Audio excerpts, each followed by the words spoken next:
Hi guys, welcome to Birmingham Solihull. It'd be nice to have a look at this ideal. It's got an ignition lockout on it. So we're going to be diagnosing this and repairing this, and I'll be sharing that with you in this video. Hopefully you'll enjoy it, and if you do, don't forget to like and subscribe.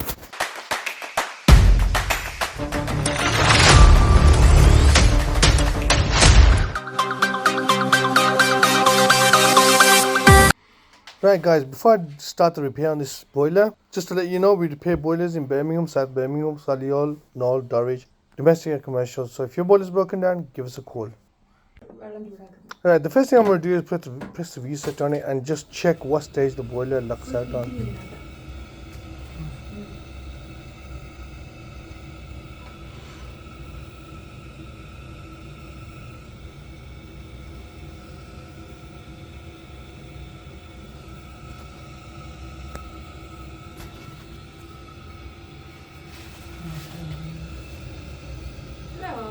Right, it goes through the ignition process 3 times and then it goes into lockout. But each time I never heard the sparks. Now I put this gadget on, it just tests the spark generator. So what happens, right, when it goes through ignition process, the spark generator, if that's working, that should be lighting up. If it's not lighting up, that means the spark generator is faulty.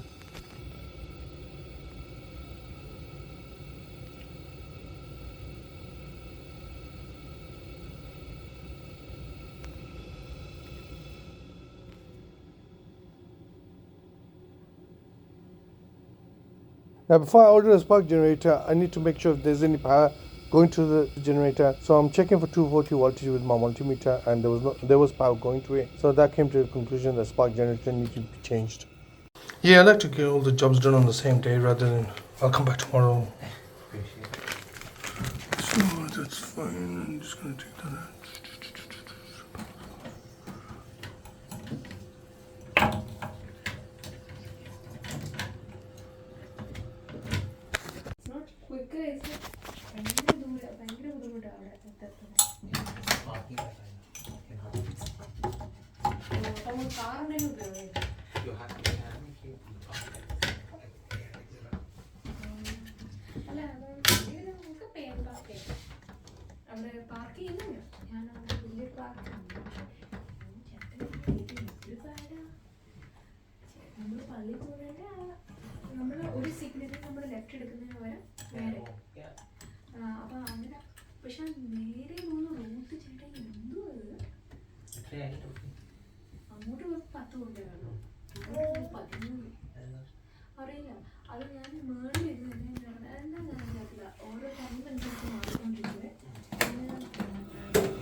Sorted the boiler out from spark generator was faulty. So it's sorted, it's all working fine now. Birmingham boiler fix.